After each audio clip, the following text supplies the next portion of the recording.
시청자 여러분 안녕하십니까? JTB 아침 뉴스입니다. 서리가 내린다는 가을의 마지막 절기 상강인 오늘 대체로 흐린 날씨를 보이다 오후부터 차차 맑아지겠습니다. 아침부터 낮 사이 약한 비가 내리겠고 비의 양은 5mm 미만으로 많지 않겠습니다. 현재 기온은 전주 10.7도, 익산 7.7도로 어제 같은 시각보다 1에서 3도가량 높습니다. 낮 최고 기온은 전주와 익산 19도, 진안은 17도가 예상됩니다. 금요일에는 한 차례 비가 내리겠고 비가 지난 뒤에는 기온이 큰 폭으로 떨어져 낮에도 쌀쌀한 날씨가 이어지겠습니다. 조류 인플루엔자 AI는 해마다 발생해서 닭과 오리 농가에 큰 피해를 가져왔습니다. 올해도 발생할 가능성이 점점 높아지고 있지만 전라북도의 AI 대책은 제자리 걸음을 벗어나지 못하고 있습니다. 보도에 송창용 기자입니다. 만경강 하구에서 철새들이 먹이 활동을 하고 있습니다. 지난 8일 이곳에서 채취한 야생조류 분변에서 AI 바이러스가 검출됐습니다. 올가을 들어 전북에서 AI 바이러스가 검출된 것은 이번이 처음입니다. 다행히 치사율과 전파율이 낮은 저병원성으로 확인됐지만 전북 최대 산란계 밀집 지역인 김제 용지에는 또다시 비상이 걸렸습니다. 방역 차량이 매일 2차례씩 거리와 축사를 소독하고 있고 농가들은 외부인의 출입을 막고 있습니다. 5명 있는데 다 지금 맡아갖고 6월 한 15일부터 계속 들어온 거예요. 이처럼 AI 발생 가능성이 높아지고 있지만 피해를 줄이기 위한 정부와 전라북도 대책은 제자리 걸음입니다.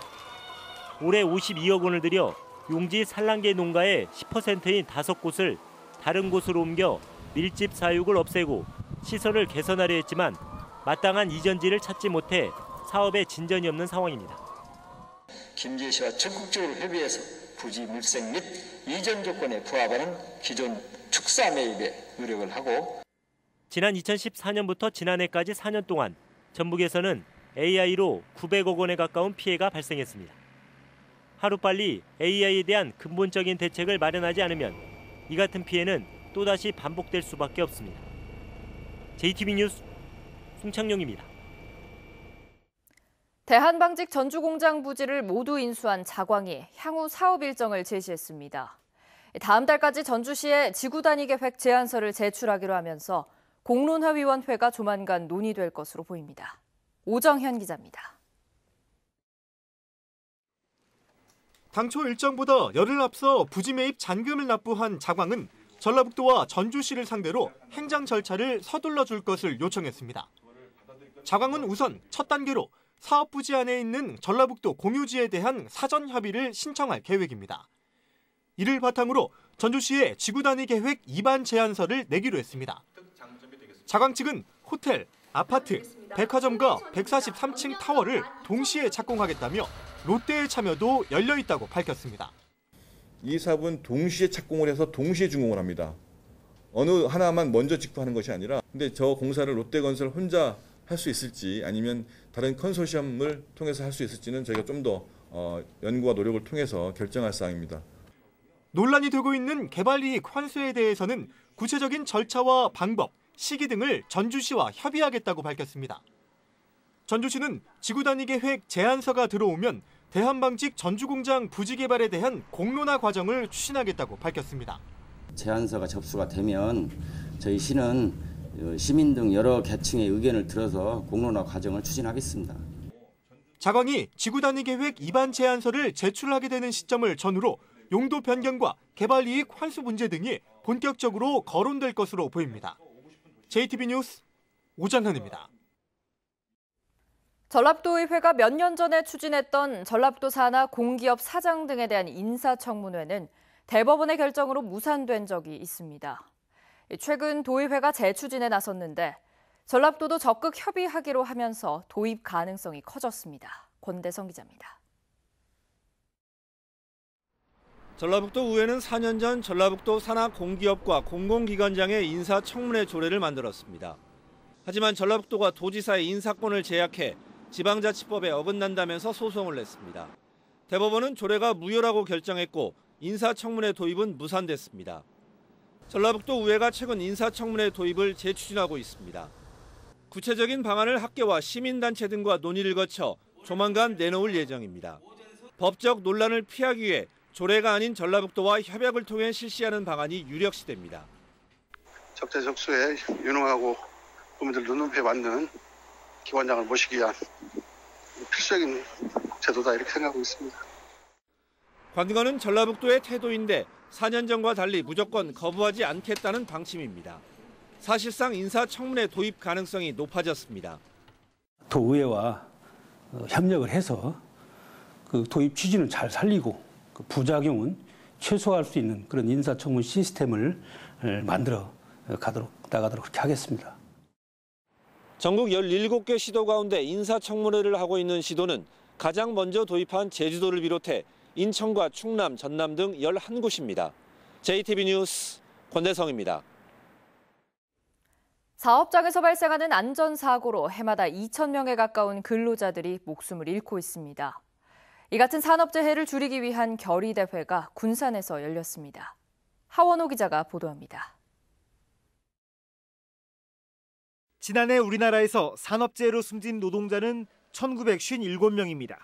우리나라 노동자 10,000명당 산업재해 사망자 수는 지난해 0.52명으로 해마다 감소세를 보이고 있지만 영국이나 독일, 일본 등 주요 선진국에 비해서는 여전히 높은 수준입니다. 특히 영세 사업장이 많은 전북은 산재 사고가 전국 평균보다 높습니다. 사업장의 산업재해를 줄이고 안전문화를 확산하기 위한 결의대회가 군산에서 열렸습니다. 안전보건 네트워크 행사를 통해서 우리 근로자들이 안전문화를 인식하고 2022년까지 사고성 재해를 절반으로 줄이기 위해서 이번 행사를 개최하게 되었습니다. 재해 예방을 위한 사업장 안전수칙과 관련 법규를 문제로 풀어보는 안전보건 골든벨 행사로 열렸습니다. 준비를 하면서 안전보건에 대한 정보도 알게 되고 법규도 알게 되고 수칙이나 절차들을 다시 한번 공부하게 되는 그런 계기가 된 것 같습니다. 전라북도 안전보건 네트워크는 출퇴근 안전 캠페인 등 산업재해 감소를 위해 지속적으로 노력해 나가기로 했습니다. JTB 뉴스 하원호입니다. 천년 전라의 기상을 현대미술로 보여주는 특별전이 전북 도립미술관에서 시작됐습니다. 피아니스트 소현정 독주회와 소리꾼 임진택의 공연도 소개합니다. 정원희 기자입니다.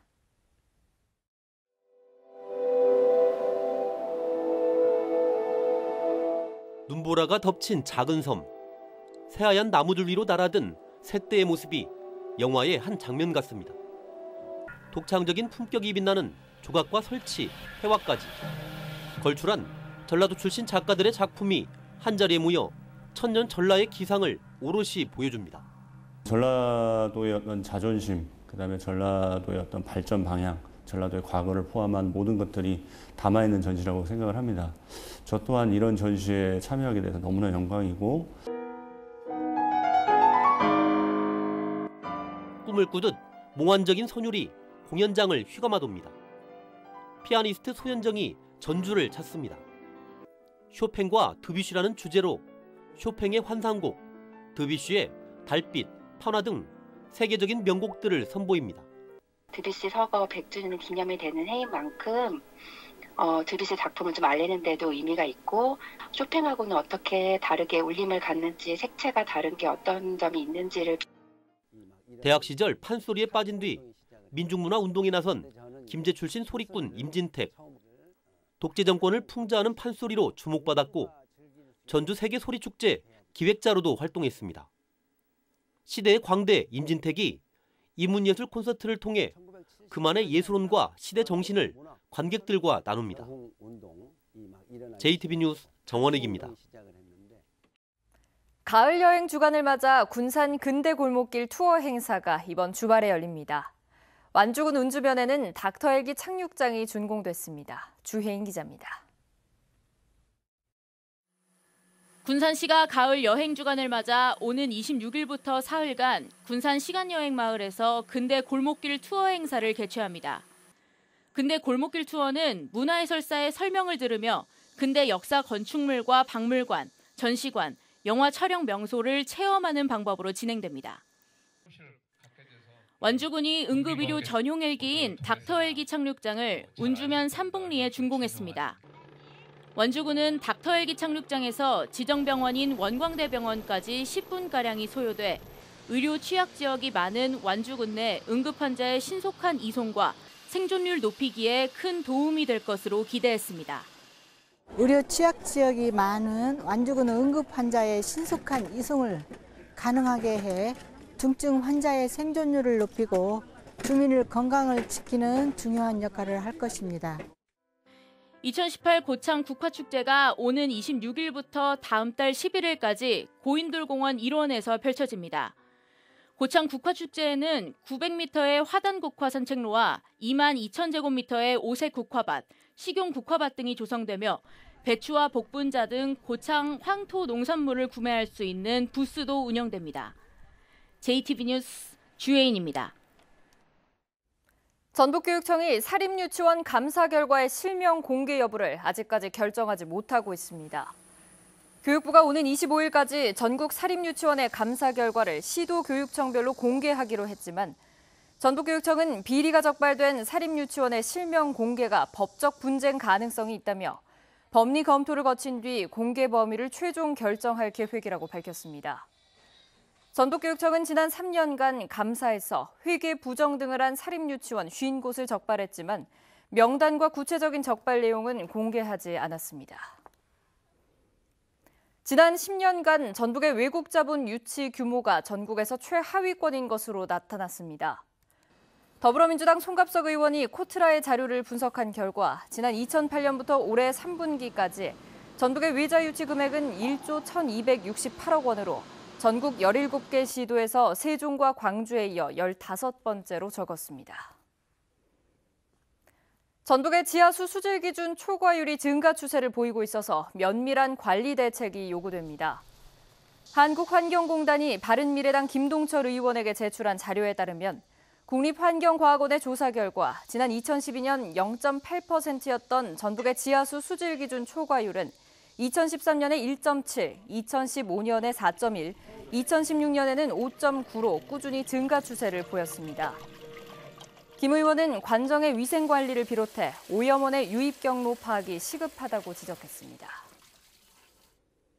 전북현대 최강희 감독이 K리그를 떠납니다. 전북현대 구단은 최강희 감독이 14년 동안 잡았던 전북의 지휘봉을 내려놓고 중국 슈퍼리그 텐진의 샤령탑으로 자리를 옮긴다고 밝혔습니다.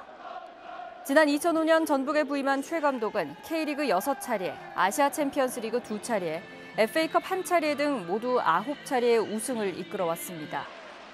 최 감독은 올 시즌 전북의 남은 경기를 모두 마친 뒤에 중국으로 떠날 예정입니다.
JTB 아침 뉴스를 마칩니다. 함께해 주신 여러분 고맙습니다.